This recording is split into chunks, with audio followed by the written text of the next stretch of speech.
Luck, everyone. It is 26, and your power play multiplier is 3. Right now on News Channel 6 at 6, a meeting on possible changes coming to a road in Augusta. Neighbors get information about a roundabout proposal. And budget talks are at a standstill. What Augusta leaders are doing to try to reach an agreement. As your news at 11 starts now. Live from Television Park, this is WJBF News Channel 6 at 11. Good evening, everybody. I'm Brad Means. And I'm Jenny Montgomery. Thanks so much for joining us. Coverage you can count on begins with a proposed roundabout for a busy Augusta street. This one would be at the intersection of McDowell and Montesano Avenue between St. Mary on the Hill and Trinity on the Hill churches. Tonight, neighbors met to find out more about it. Frances Floresca has the story. In a packed room on Wednesday evening, neighbors expressed their concerns over the roundabout proposal. The biggest concern we have is with pedestrian safety. There are so many people who traverse this intersection every day. Not just us, but businesses here. People, it's a neighborhood. Augusta Commissioner Catherine Smith Rice says she has seen few accidents in that intersection and believes it does not need to be changed. I want to see going back to GDOT, the Georgia Department of Transportation, and nixing this one. If the project takes longer to do, if it takes a year longer, you just heard the residents tonight. They're fine with that. They don't want the roundabout, and they don't want it. I don't want it. Steve Castle of Infrastructure Systems Management is working with the city to make the intersection a single-lane roundabout. Director of Engineering Dr. Hamid Malik says if the project continues as planned, construction could start after the Masters tournament in 2027. So right now, we're planning to use all the money we have. But yeah, if there's any leftover money, it will go back to the state. But money cannot be allocated to any other project. The roundabout project is expected to cost around $7 to $7.5 million. In Augusta, Frances Floresca, WJBF News Channel 6. It is time now for our first check of the weather. Here's Chief Meteorologist Jenna Petracci. Well, it was another chilly day, but no rain for us on this Wednesday. We did have a lot of cloud cover, though, and that really limited our temperatures. And it's still mostly cloudy out there. This is our Terry Lambert Hyundai Skyview Cam in Aiken. Today's almanac, once again, shows no rain recorded, but you can see we did not have a big difference between our low temperature and our high temperature today. We started out the day right around average, but then we're 14 degrees below average this afternoon as we only topped off at 50. It is much colder than last night, especially in our southern line counties by a whole 16 degrees in Swainsboro, and that means those current temperatures are already getting close to the freezing mark. 35 in Augusta and Aiken, some places still in the upper 30s. Gibson, you're at 35 as well, and Edgefield still at the 40-degree mark. So you can still see the cloud cover passing by. We're going to see a little bit of clearing overnight, and the spots that do become clear will have the coldest temperatures. But you can see winds are completely calm. That also helps to see that make those temperatures fall quickly. We'll be at around 33 at 7 a.m. And then looking ahead, we're tracking a lot of rain, and it all begins tomorrow. More details coming up, but back to you. Augusta leaders between a rock and a hard place when it comes to the 2026 budget. City leaders are still $7 million short when it comes to balancing next year's plan, but still can't agree on what course to take. George Escala has the story. The hole in the city budget is now $7 million, but how to plug it is a whole different story. I don't want to see a property tax increase, but it's a double-edged sword here. People want to be safe. In the name of public safety, the proposed budget is calling for a nearly $7 million increase in the sheriff's budget, also raising the tax rate. But city leaders could fill the shortfall without a tax hike by cutting the sheriff's increase. Sheriff deserves some money in that, he's done a wonderful job, and he's actually made the cuts. His original ask was about $14 million, and it's actually half of that. On the table is a 15% tax increase, but how do those who pay the bills feel about that? Sheriff or a tax increase? How would you decide that? Well, I think you fund the sheriff because, you need more protection things that sort of getting critical. It's more important to me to don't cut my tax because I live on a certain income, right? And I don't think it's fair that I finish paying for my property. I'm working for my kids. City leaders must make a decision on the budget before the end of the year, but after hours of discussion already, there's still no agreement on new taxes, new cuts, or reducing the sheriff's budget. We've got half here and half, it's as a juggling act. But it's sad, it's become a Mickey Mouse game, and this needs to stop. But they can only stop once a balanced budget is approved. The next try will be December 16th. In Augusta, George Escala, WJBF, News Channel 6. The Richmond County Sheriff's Office is taking advantage of technology to better serve the community. It's called the My Sheriff app. It has real-time alerts that notify the public about safety concerns, weather advisories, and road closures, to name a few. People can also submit information straight to officers. It gives you a choice. You can do anonymous or you can put in your information. When we get the tip, we can send you an alert saying that your tip has been received, we are looking into it, and then at the end, once we've looked into it, and we've done everything we could with the tip, we send you another notification that it has been closed out. If you do anonymous, that's it. Once you send it, it's as soon as we get it, that's it. We don't know who it came from. There's no IP tracking, nothing like that. The My Sheriff app goes live on Friday, but you can download it now. It's on the App Store and Google Play. We have instructions on how to do all that at WJBF.com. In Georgia, investigators stopped a major meth bust at 2 locations right before. Clouds are sticking around with light rain in the forecast tomorrow. Then the possibility of heavier downpours as rain becomes more likely on Friday and Saturday. But then drier weather finally next week. I'll have your full Viper 6 forecast when we return. It's time to go see my good pal Jimmy Kimmel. It's the most wonderful time of the year. The Augusta Christmas Parade is back Saturday, December 6th. Kick off the Christmas season with an Augusta holiday tradition. It's fun for the whole family. For more info, visit rmhcaugusta.org. The live Viper 6 Skyview Network, sponsored by Terry Lambert Hyundai. Now, your most accurate forecast with WJBF Live Viper 6. Welcome back. It's a pretty cloudy night with cold air moving in. Here's a look at our Terry Lambert Hyundai Skyview cam outside the station.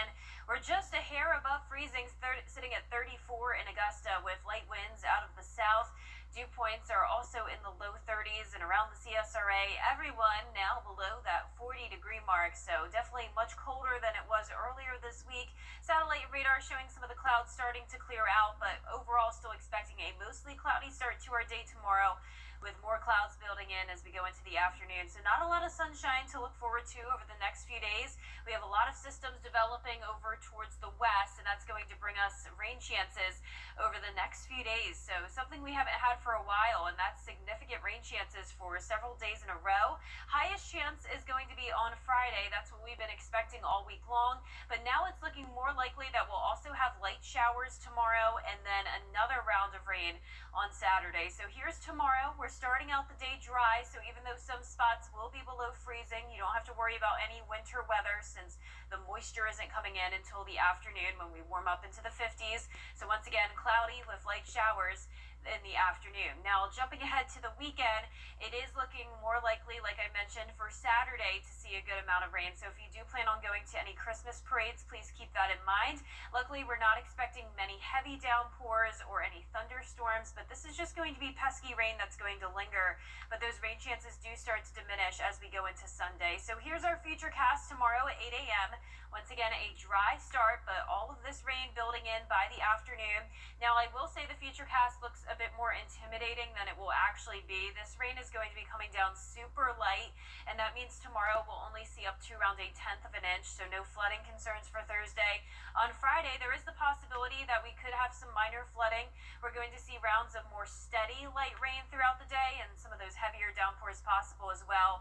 And it's just a fire hose of moisture continuing to move in as this system lingers in the area, so there's Saturday evening still seeing that rain. Now, I do think there's the possibility that it could move a little bit further towards the south of our viewing area before the day is over on Saturday. But this particular model is showing it linger throughout most of the day on Saturday. So here you can see it just rounds coming in throughout the day on Friday, mostly light. And we'll get some breaks here and there, but the cloud cover really isn't breaking at all. And then once again, Saturday morning, seeing those showers. And then once we get into the afternoon, right around the time of the Augusta Parade, we are seeing even the possibility of some of those heavier downpours. Now, next week looks a lot drier. We're going to see more sunshine as well, especially Tuesday and Wednesday. High temperatures will still be a bit below average, but warming up to 60 by next Thursday. All right, Jenna, thank you. We appreciate that. The United Way of the CSRA's Empty Stocking Fund is back. This year, parents signed up to be a part of it, and then the families got to shop for $100 worth of toys for just $35 out of pocket. The charitable donations that supported this program last year have allowed us to serve 1,700 children this year. So we have 1,700 children receiving gifts this year, and our distribution is on Thursday and Friday of this week. And so it's plenty of time for the parents to get what they need and get it wrapped. You can still donate to make a child's Christmas special. Just find this story on our website, WJBF.com. And speaking of donations, WJBF and our Giving Your Best Partners annual toy drive is underway. This year, 4 local nonprofits will share the donated toys and pass them out to families in need. You can drop off your donation of new, unwrapped toys through December 18th here at Television Park or any of our partner locations. For every toy you donate, your name will be entered for a chance to win a WJBF book bag or Border Bowl merchandise. Coming up, discussions about health care costs continuing in Congress, but both sides have a different plan to bring change. We'll have the details when we come back. But first, the winning numbers from tonight's South Carolina Lottery. Pick 3, 401. And the Pick 4 winning numbers, 4, 6, 3, 2, Fireball, 0. We'll be right back.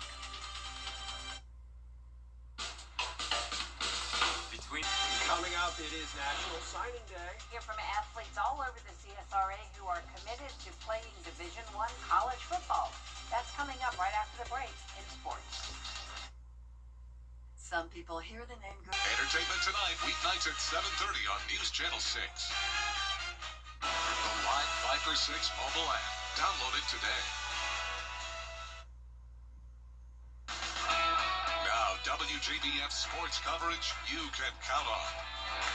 Well, it is National Signing Day, and several football athletes are taking their talents to the Division I level. Let's start out with Lincoln County's Kelby Glaze, the running back and middle linebacker, will be taking his talents to play at University of Tennessee Chattanooga. He had friends and family support him throughout his football career, and he also credits the coaching staff for his success. It feels good to know I had a whole village behind me. I got people supporting me from all over, and I'm just blessed to have that. Lincoln County football made me into the person I am today. I give all the credit to Coach Haas because instead of him wanting me to be a better football person, he wanted me to be a better young man, and that's most important to him, and I just thank him for that. Now up next, Aquinas wide receiver and quarterback Jack Rhodes, who's committed to play in the ACC at the University of Virginia. Rhodes totaled more than 5,000 yards and 67 touchdowns in his career at Aquinas, and he can't wait to play Division I football at the Power 4 level. Excited, getting to play at the highest level. Everything's just different at the highest level. Everything's bigger, faster, just better at the highest level, so it's exciting. Getting better every day, just figuring things out, just growing. Just excited to get up to college. Now over to Thompson High School. 2 student athletes will play college football at their respective universities. Kennedy Bailey chose to play at Liberty University, while Jaden Thomas won't be playing too far from home at Appalachian State. Both athletes were surrounded by their families and head coach, as the program has taught them life lessons that will carry with them to college. Being a man, when I say that, character-wise, character traits, your character is not just on the field. It's how you move off the field and around people and when people are not watching. Being disciplined is very important when you're in college, so you got to keep your head on because there's a lot of distractions. And I also say the grit and tough. You got to work hard. You're from a small town. Now this week's Scholar Athlete is Joel Jackson Henriquez from Grovetown High School. He is a dual sport athlete playing both football and baseball. The Grovetown quarterback leads the team in touchdowns, rushing, and passing yards since the 2024 season. He was also named 6A Region 4 honorable mention back in 2023. Now, outside of sports, he has a 4.0 GPA. He's involved with National Honor Society, Spanish Honor Society, and Beta Club. I've had a challenging 4 years. I feel like those challenges have prepared me to step into my next step in life. But it's disciplined me, and the hardships, I feel like they prepared me. Academics in our family is a big deal. We both went to college. We both worked hard. We both did the military stuff. And seeing him come to school and actually try hard and do his best and work hard, I can't say enough about it. He's always been very self-motivated, Yes. self-disciplined, and we don't have to tell him go do your homework. He kind of embodies everything we preach as far as a winning culture off the field. Before you start to win on the field, from day one, we didn't talk about football at all. We talked about culture. We talked about discipline, behavior, academics, and he's just the epitome of everything we want our guys to be moving forward. Now he wants to major in either computer or political science. His dream school is Georgia Tech. Now finally, AU men's basketball hosting Flagler. Let's go to the first half here. Luis Non-Fawn dishes it out to Rodney Scott, who drains the three-pointer there. Then it's going to be Scott who finds Elias Paulson. He takes it straight to the hoop here. Then it's going to be Tobias Prowl now. He finds an open Cameron Pacheco. He banks in the corner three. Then it'll be Jags here on defense. Scott comes up with the steal, and he takes it coast to coast. A low-scoring battle, but AU gets the 56-53 win. Brian and Jenny, back to you. All right, thanks a lot, Gianna. Coming up, a snowman robbed by a dog. We'll have the story after the break.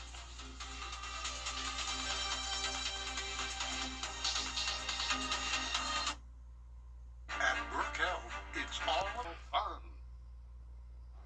Our 10-day forecast is showing the cloud cover with rain chances tomorrow through Sunday morning. Temperatures only in the upper 40s through mid-50s and some chilly mornings as well. Then next week, we're seeing the sun again as temperatures stay on the cooler side with much less rain. All right, Jenna, thanks. Wisconsin now, where a canine officer was caught on the wrong side of the law.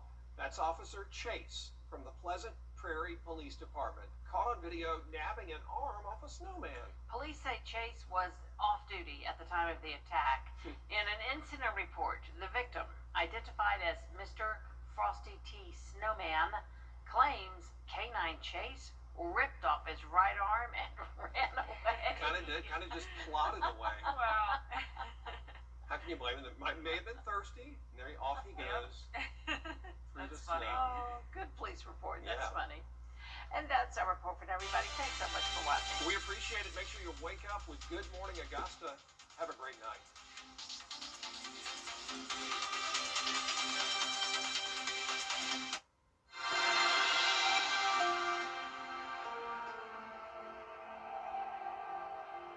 Roddy Flair here with Queen City Home Store. Don't miss our Blockbuster Black Friday sale going on now with appliances up to 50% off.